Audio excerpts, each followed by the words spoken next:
So, probably like when I was a lot younger, I wanted to be Link for Halloween. So that's kind of where that started. And then it kind of like evolved into being like, okay, now I want to be like an assassin from Assassin's Creed. Obviously it wasn't super great, but because I just didn't know that much though, but eventually it started to evolve. And then the Mandalorian show came out and I was like, oh, you know how cool that'd be if I made that? That'd be awesome. So I started looking things up, and me and Chris were playing Minecraft one day and I was just kind of telling him about what I've been doing. And, I've been working on a Mandalorian suit for Halloween. And he was just kind of like, oh, we should do like a little video about it or something. I'm like, yeah, that'd be cool. And eventually it kind of just evolved into the first Mandalorian film. And then we did the Jedi one a year after that. And then we decided to do another Mandalorian one after that. And well, yeah, now here we are. The first Mando suit, the one that we see in the first film, that was probably like the turning point of when I wanted to start kind of making stuff like this because, as we all know, the Mando suit is very involved. There's a lot of pieces and details. So I was, obviously the first one, it's not super accurate though, but I think it gets the job done. Honestly, the helmet really sells it because, it just looks really good. We luckily found a 3D print model online. It was free. And luckily we also had a 3D printer that could print it out in one whole piece. And yeah, and then I got my hands on it, I think at your sister's wedding. Pretty sure that's when me and Jordan did the transaction.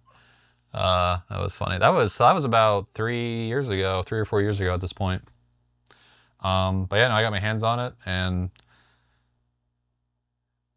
it honestly just really helps sell the whole thing because really Mando is just his helmet, basically. Everything else is kind of like there, but then the helmet like really just sells it. So, but yeah, definitely I would say the first Mando suit was probably like the turning point of when I wanted to do more prop related things. And I've done a lot more stuff. I have a Renaissance Fair outfit that I made and I actually wore to a Ren Fair not too long ago. And then I also am now working on a pirate costume from my pirate from Sea of Thieves. Currently working on that. You can't see it, but it's over here.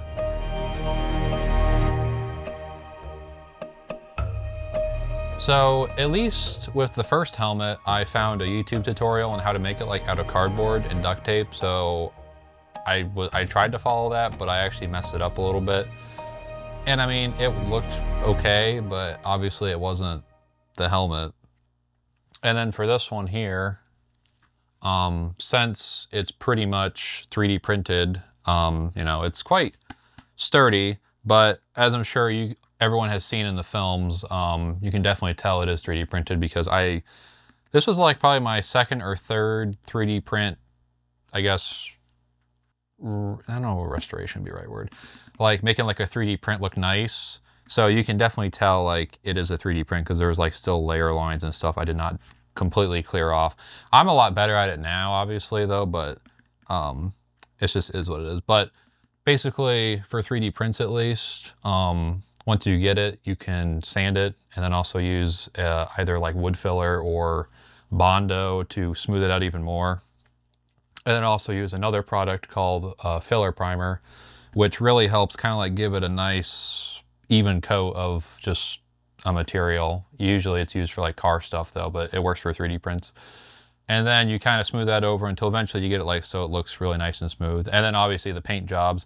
Now for me at least, when I did this helmet, I used like an automotive silver, but I know a lot of people online use a graphite powder.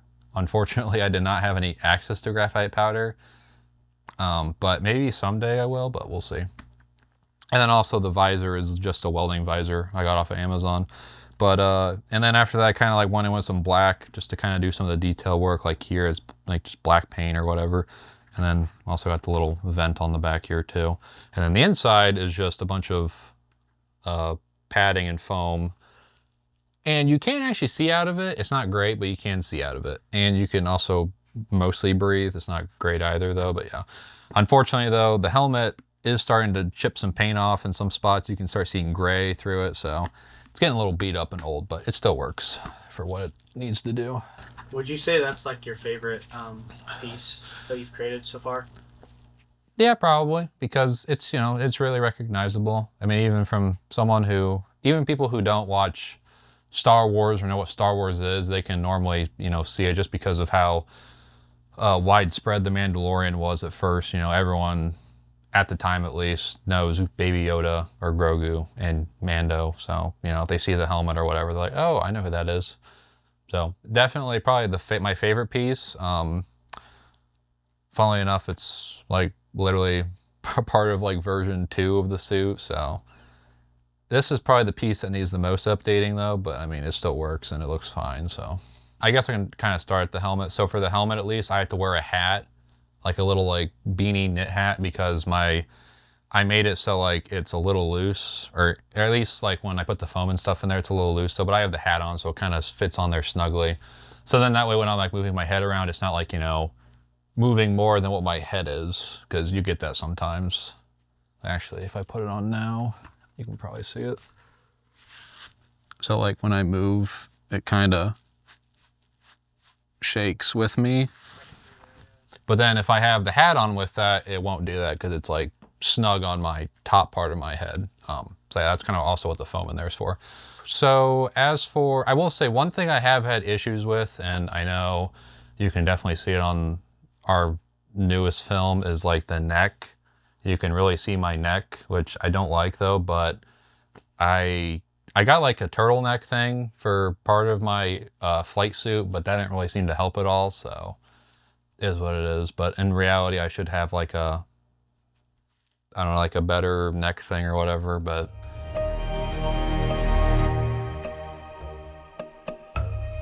so another issue now, we're gonna be jumping all the way to the bottom of the suit, is the shoes. Because I've worn like these dress shoes for the past 2 Mando films we've done, and I wanted to get like some newer shoes, so I actually went and bought like the actual Mando shoes, which obviously they modified a bit though, but I wanted to like have those. But then my leg armor pieces that I made, both of these actually, they didn't really work with those shoes, because the shoes like kind of ride up a bit more on your foot compared to a dress shoe. So those didn't really work, so I just returned them and just wore the same dress shoes, and I mean, they worked fine, it's whatever.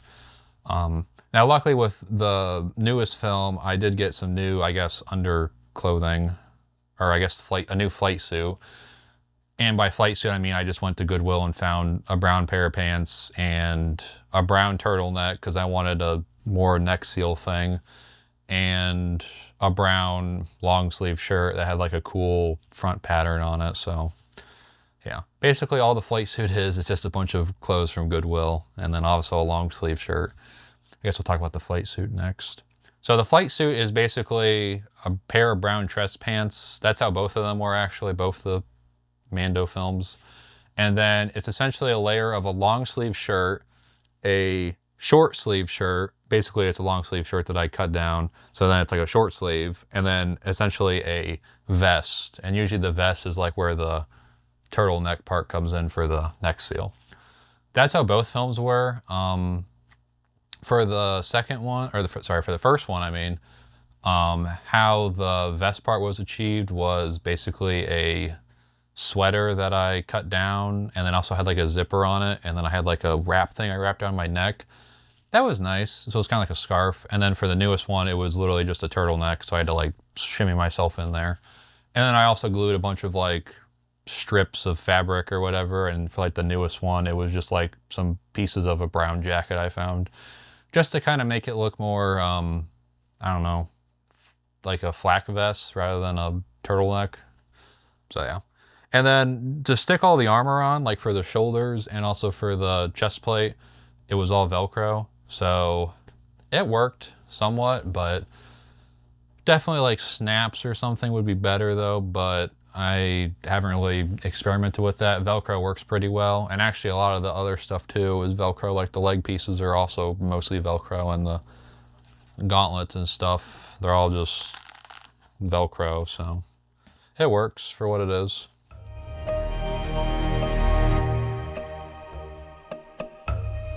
So for the leg pieces, this is the right one here. This one's all just 100% craft foam, 5mm to be precise. Found another tutorial online of some guys, and I thought it looked pretty good, so I followed it along. Not all the way though, but I followed it pretty well. The bandolier thing here is held on with a piece of Velcro like on the front, and then Velcroed again. You can probably see that honestly because it's not very well hidden. Velcro closure on the back for the actual leg piece, and then it's just like plastic dipped with painting as well.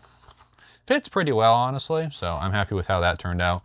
And then actually all the shells are just like, I think it's like a 1/4 inch wooden dowel that I cut into like 1.5 inch segments, and then also like kind of filed in some little lines in them so I can put some black in there so it looks like the shells. That's how that part was made, at least. And also the brown strip at the bottom was just a piece of fabric. Now for the left leg is a lot more involved. This is actually a leather jacket sleeve, so that's kind of what it would look like normally, but I obviously modified it. So basically how this works, there's once again another little Velcro enclosure. This is the front of it, and this is where the back of it is, so that way I can actually like put it on. All these little Velcro attachment points are for certain parts, like for example the blue knee pad thing. I also made this too. This is all just foam. And then these parts here are these silver things. These are just like some Nerf plastic like tubes or whatever from like a Nerf gun that I took apart. So yeah, and I painted them silver. Actually you can, well, you really can't see it from here though, but I can see it. There's like, the paint is starting to rub off a little bit, which is fine. But yeah, and I did like some battle damage on it. So that's how that was made. And once again, Velcro on the back, and it's more Velcro to hold it on to the actual leather leg piece for the left leg. Yeah, so all these Velcro attachment points are for the different pieces. So there's like a little pouch thing on the left side of my left leg. There's also like an orange thing down here. So yeah, it actually works pretty well because it's basically like a leather sleeve in the show at least. So that's how I did that. Now for the first film, a lot different. I used a lot of like buckles and things to hold on all the little strappings and stuff for the legs. Sometimes those would fall down and that was kind of annoying. Also the right leg was like foam, and I had like a piece of leather over, like vinyl leather over the whole thing. That wasn't great, honestly, but I've learned. And then the left leg, that's how, oh yeah, I think the left leg was like another piece of greaves that I made for boots. Actually, if you watch the Jedi film, what Master Orin wears, that's his left leg. That's what I was basically wearing for that. So yeah. All right. Oh, and then for this film, if you've noticed at all, I have a gray piece of fabric around my left thigh and a brown piece of fabric over my right thigh. And hopefully by the time this comes out, I'm sure there might be people commenting like, why doesn't he have his leg pieces? I actually made them, but I forgot them here because I put them in a cardboard tube to like kind of help get them more shaped. But then I forgot them. I had everything else but these. So, but I actually made them. And actually these are a lot bigger than the first film, because the first film they were kind of tiny and I'm like, these look really dumb. So these are a lot bigger and they fit me a lot better. And yeah, if you watch the new film, you'll probably see a few parts where you can see like pieces of Velcro sticking off my pants. Yeah, that's what these are for, because there's Velcro on the back. And also they're made of cardboard, so the more you know. And then I guess we'll also talk about the chest plate too. So this is the new chest plate. I have an old chest plate. Ugh. So yeah, so this one here, this is the old chest plate. This is the one we wore for the first film. Doesn't look bad, it's pretty good. The second chest plate here, I think is a lot bigger, or not a lot bigger though, but slightly bigger in some parts. You can kind of see that maybe, I don't know. But yeah, as you can see there, it's all basically just craft foam, 5mm. Craft foam is actually a really nice material. And then some Velcro to kind of help stick it to my chest. So yeah, That's the old one. Old one worked pretty well, but I wanted to make a new one because I want it to be like slightly bigger. So this is the newer one. As you can see, also craft foam with some cardboard in it to kind of help stiffen it. More Velcro in some spots because of how the flak vest works. There's different attachment points. And also the cape that I wore as well also had more attachment points. So yeah. Cape really was just a piece of fabric I found at Joann's. It was gray because, you know, the cape's usually like gray, kind of just glued on the pleats or whatever you call them. Yeah. I mean, honestly, the hardest part really was just trying to figure out how to attach all of the armor and also make all the pieces work the way they were supposed to. So yeah, that was probably the hardest thing.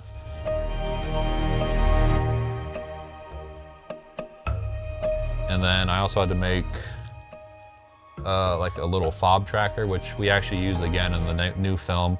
Wasn't really that hard, honestly. It's just like basically a inch and an inch box pretty much. And then I had two little wires and a little thing up here. And then Chris added the little blinking dot. So really not even that bad of props, honestly. I guess the rifle here, which you probably can't even fit the whole thing in the frame. Right there. Yeah. All right, cool. Yeah, so the rifle here, honestly, probably took, I wouldn't say the longest, but because I was working on it alongside everything else, but you know, eventually it got done. So which was a big relief for me. All right, so I basically started off here on the receiver end. We're going to talk about like gun parts here. So also I'm not really a gun expert though, but I kind of know some things. So the receiver part here, I kind of started and I had like a pump up water gun that I used to start it off. So it's like plastic on the inside. And then I basically got two pieces of wood to kind of stick off the back for the stock. The stock is like 4 layers of foam. So like 40 millimeters. I tried to shape it down the best I could. I didn't really have a Dremel, but if I had a Dremel, I would have been way like thinner, but it's all right. It looks fine. And then all the detail stuff is cardboard and foam. And then this was back when I was still I wasn't using Plastidip yet, but I put wood glue over everything, which is just, why, I don't even know why I thought that was a good idea at the time. For the stock, yeah, it worked perfectly because now it's like a piece of wood, but everything else, I'm like, why did I do that? It looks awful. Like if you look at it really close, it has like all this, it looks terrible, honestly, just even looking at it right now. The scope is actually a recorder, you know, like the things you play hot cross buns on and middle school. Yeah, it's a recorder. And I have like 2 little clips here that actually clips into, and you can actually take it out just like in the show, which is pretty dope. When you were making all of these things, were there, like, did you look a lot at like the Star Wars references, or did you have any your own creative flares? So actually for the rifle at least, I found someone's I don't even know. Like I did find some reference pictures for the rifle from Star Wars, but there was one guy on DeviantArt who had like this really nice mock-up of the rifle from like a bunch of different angles so I could see it better. So I actually used that just to kind of help get some of the details, because also there's like stuff on the top here. Now this stuff up here, mostly my invention, but these things here were actually on the actual rifle, but you really can't see that ever.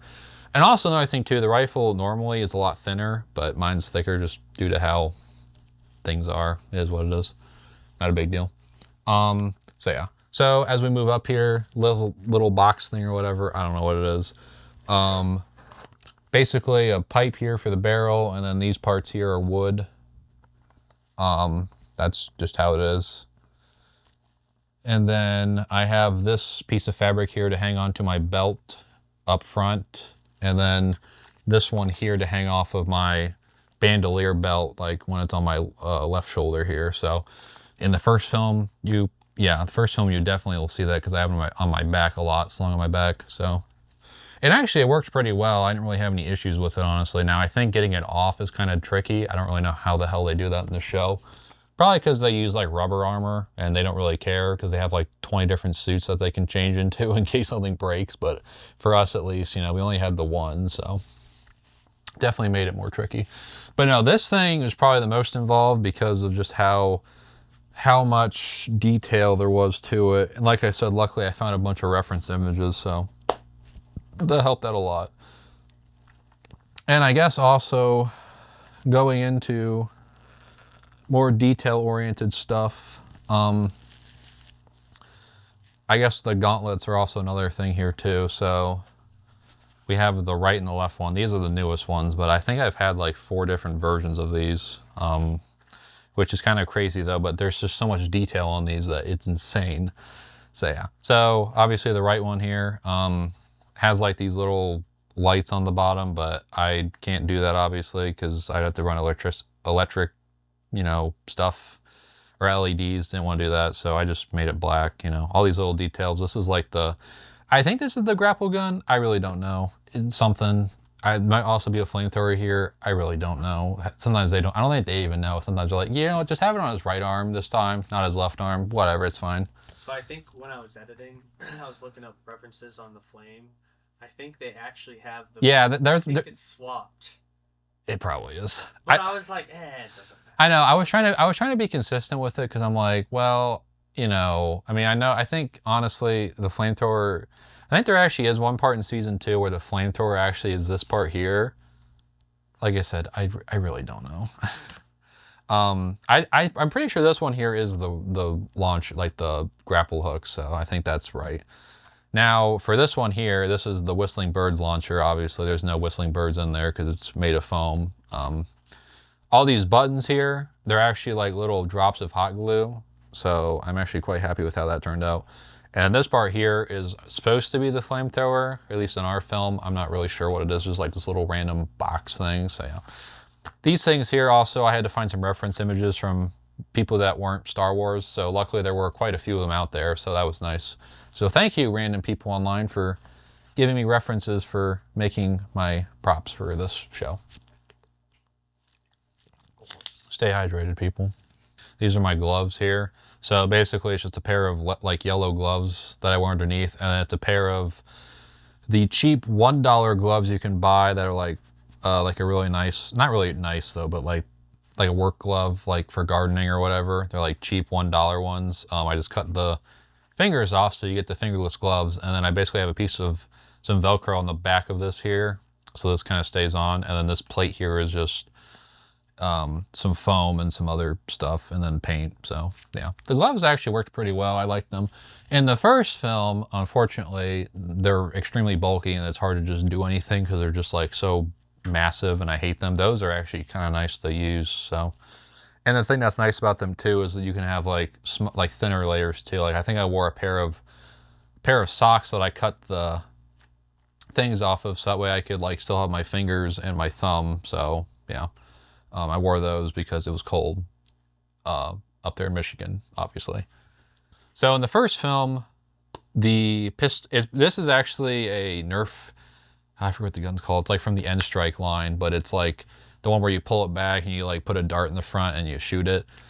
The first pistol was also this like Nerf gun, but it was a lot bulkier. So this is the newer model, and the flash suppressor here, I guess, is just like a couple pieces of pipe from the plumbing section. So that's all it was.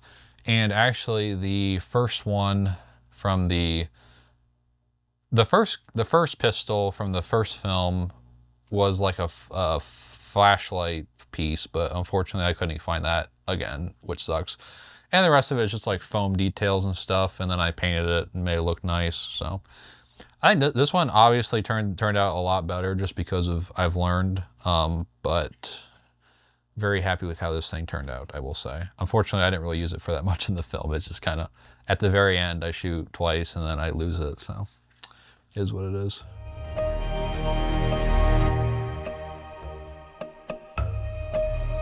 All right, so for the other costumes, we actually used a lot of the Raider clothes from the first film because, well, we still had them, and it's like, why not use them? And then the only person we really had to find new costumes for was, and then I guess also for the Dune Healer, or the Jedi, we just used Kyle's outfit, and then we made like a new like poncho wrap thing. Luckily I had like a giant piece of brown cloth from a garage sale that we had, so that was very nice. And then he obviously had one of the lightsabers. And he luckily had like a pair of boots that he had, so that worked out quite well. And then for the woman's costume, Lindsay, again, we actually just went to Goodwill, found like a very basic dress and a little scarf thing that she could kind of wear so she would look like, I don't know, a person who's been living in the desert, you know, just what we needed for the film. Yeah, so actually for Lindsay, our reference was Mary Magdalene from The Chosen, so we tried to get her outlook as close as we could. So, you know, we had the shawl, the dress, and then I think we just had like a belt, and that was really about it. You know, it was very simple. Just to kind of make it look like, you know, she's been living in the desert, whatever. So yeah, so that was actually probably one of the easier costumes because I literally didn't have to do anything, any modification to it. It was just clothes done.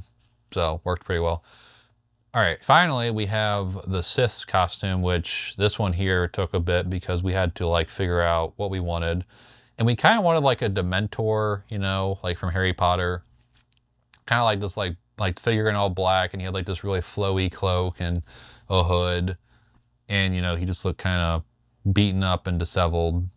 So we went to Goodwill that day and we actually found some stuff. So we found like this really cool textured, I think it was like a tablecloth because it was like a giant circle. We found that. We also found like a really small blanket we could use for the hood part because the hood is like separate from the cloak. And then actually, luckily, we also found like this long sleeve shirt that was, once again, some reason women's clothing always is just like the best for costume stuff. Like if you're trying to do whatever, I don't know why. Men's stuff is like terrible. I don't get it. No, actually I do get it. It's because men have basically no fashion anymore. It's just shirt, pants, shoes, belt. That's it. That's all you gotta wear. Nothing else. Women have a lot more style, so it is what it is. But we found like this long sleeve shirt. It was long enough so it looked kind of like, you know, like a tunic, so that worked. And then we also found these two belts that had like all these gold studs on them, and we thought that looked really cool, so we actually used both of them. You can kind of see it. And then for the hood, obviously I just kind of cut up that blanket thing we found, made the hood part for it that's separate, and then the cloak was actually like basically like attached to the like right, like left shoulder, and then clipped together, so it wasn't even really held that well. And then I kind of just cut up all the pieces to make it look like, you know, he's been living and he's just like super dirty and an absolute mess. So I think it worked out pretty well.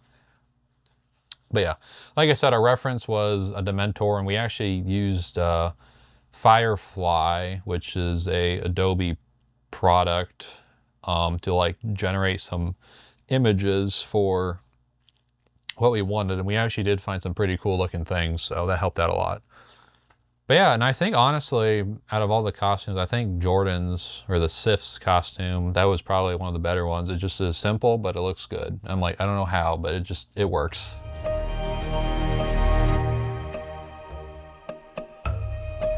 You had a lot of work ahead of you. Yeah, I did. Okay. So actually, we weren't really even planning on doing a film. I'm gonna be honest with you. Can I talk about that? Yeah. Okay. So we weren't actually planning on doing a film. We were kind of deciding, like, we were like, what should we do? You know, do we want to do another Star Wars one? We're like, you know, it's a lot of work. The first one was a lot of work, especially when we filmed in the winter. But then Chris one day just kind of told us out of the blue that he got an email from N Sabers and they wanted to collaborate on a fan film, which, you know, that was honestly kind of cool because there's like a bajillion lightsaber companies out there, and just to kind of hear, you know, oh, one of them wants to collaborate with us on this, we're like, oh, that's kind of cool. So we were like, shoot, let's do it. So yeah, so we started getting to work on like a story, and obviously we were like, what should we do? Because we had a lot of different ideas. And we eventually settled on maybe we should do another one with Mando, because I'm not saying that Jedi don't really sell though, but it's a lot easier to, like, you know, if you see Mando, you're like, it's Mando. And there's so many different Mandalorian fan films out there. It's just kind of interesting, more to, for me at least, as a costume person, to like see how the suit is done, just to, you know, see like what their process was and like how things are attached and how good it looks. But no, it was honestly a really awesome opportunity for us. So it kind of just worked out. And then we actually, for timing wise, at least for that, we only had essentially like one shot at this, I would say. It was probably the perfect time because it was we filmed all this in like March. And that was probably the best time because it was like kind of before the big rush of people were be coming up to Michigan to like vacation. And also it was still cold, so it wouldn't be as many people because we went to the Sleeping Bear Dunes up in Michigan, like Glen Arbor area. So honestly, like the timing wise was like perfect, but also it put a lot of extra added stress onto me because I had to make, new stuff for Mando and then also Jordan's costume. And then also potentially we might have even had to like make other props as well. Like we were working on a holocron for the Jedi. And then also we might have even had the Darksaber in at one point too, but we decided to not do that. So yeah. But, luckily everything worked out. I got everything done. The only thing I forgot was once again the leg pieces, or the thigh armor, which is what it is. Made do with what we had.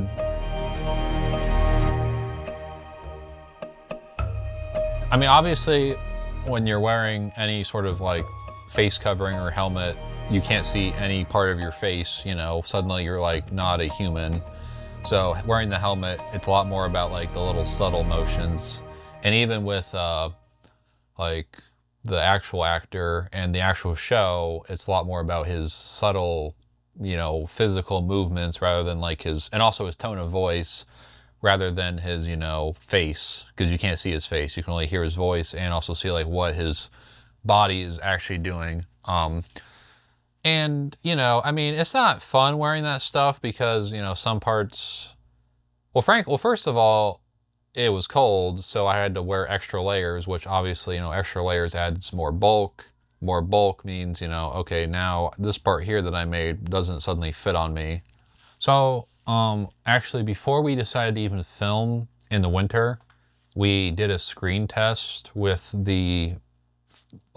for the first film, the first Mando film, we did a screen test with the suit in, like, snow. And when I first saw that, I'm like, that actually looks like really good. Because, when you look at yourself in the mirror, obviously the mirror, depending on what angle you look at and stuff, but like when you see it in the camera, it just all of a sudden has like this weird, honestly, it just makes it look 20 times better. I don't know how, but like suddenly my version 2 suit, which I'm like, it's all right. Suddenly I'm like, that actually looks almost like the show in some aspects. Obviously it's not one-to-one, but it's pretty close. But no, just seeing that first screen test, I'm like, that actually looks honestly incredible. And then even seeing like for the third film, like seeing Jordan's costume on the film as well, I'm just like, it looks so good. I don't know how it does. Like in my brain immediately was just like, how? It's so simple. I don't get it. It's just crazy. And then even seeing like the Mando suit and everyone else's costumes, something about film just suddenly transforms like, costumes and just makes them look something out of this world. I don't get it. It's a weird effect. It's kind of like, I mean, once you add a story to it, it becomes not just real life, but something greater than. Yeah, it's honestly like, I guess you can kind of see it as like you are being transported out of, real life into this whole new world, and sometimes we, read books or even play video games or watch movies to escape reality. So I guess maybe it's part of that aspect of like seeing it because, this isn't normal.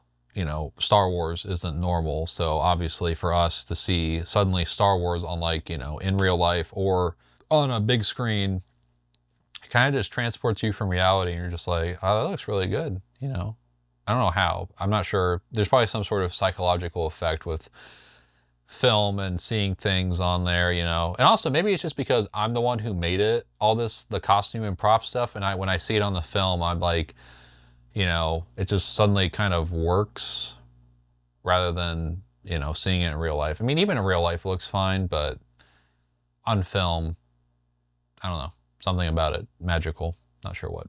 In terms, this is definitely more hobby work for me. I have not had anyone so far, at least, as of recording this, come up to me and say, hey, I'll pay you so-and-so to make this. I have not had that yet, which I'm okay with, because frankly, I don't really want this to be a job. At least what I'm doing down here now. I mean, like if I wanted to go work at like say a prop company, which there's like a bunch of them out there, I think that'd be kind of cool because they work within a budget and they have it's more about, for that at least, it's more about like the skills rather than like I guess what you have access to. So this is, like I said, down here, this is more of a hobby thing. Like, okay, can I make this actually? And also if I can, is it viable to even like wear? But no, I mean, I think I would want to actually do it for money if I could work like actually like a bigger prop place rather than like doing like an Etsy thing where I have to work down here and do it. I think I would rather like work at a prop place or a movie company or whatever, doing prop stuff. That'd be cool. But working down here at least, probably not. I wouldn't want to do that. Maybe like for a friend, not like for like an Etsy thing, because Etsy could get, well, first of all, with Etsy, usually the people that do that have way better quality, and they also charge like out the wazoo, and it takes like a couple months for it to even get done, depending on what it is. And frankly, the quality of my stuff is not great. Not saying that's bad though, but it's just, the nature of the business. I don't have resin printers. I don't have a 3D printer. I don't have an oven that I can cook, resin in or whatever. I don't have machines that can mill or, cut, or a laser cutter with metal. I just don't have that stuff. I'm just not, I don't think I'll ever be there though, because I'm okay with working with craft foam or whatever, but something to look at least. But no, I would not want to work down here at least. We'll see. Eventually, maybe this might be a full-time thing when we do. Who knows? I don't know. See what the future has. But yeah. But no, I'm excited for other people to see it. We'll see what happens. Hopefully you all enjoy it. And also hopefully you guys enjoy these little documentary things that we're doing for behind the scenes stuff. Just kind of talking about our processes behind how we do things. So yeah. Hope you guys enjoy it when it comes out, because it's not out yet, and probably when you guys see this, it will be out. So then now I'm like in a weird time loop now. Yeah, so enjoy the film when it does come out, which it will be out, but right now it's not out. So yeah, it's a. Tell them about like and subscribe. I don't know. Please, also please like and subscribe to the channel and this video and the film when it comes out. And also, if you want to as well, check out End Sabers when the video comes out, and also when this video eventually comes out. But right now it's not out because we're filming it currently, so we're in a weird time conundrum right now. And that's a wrap. Yeah.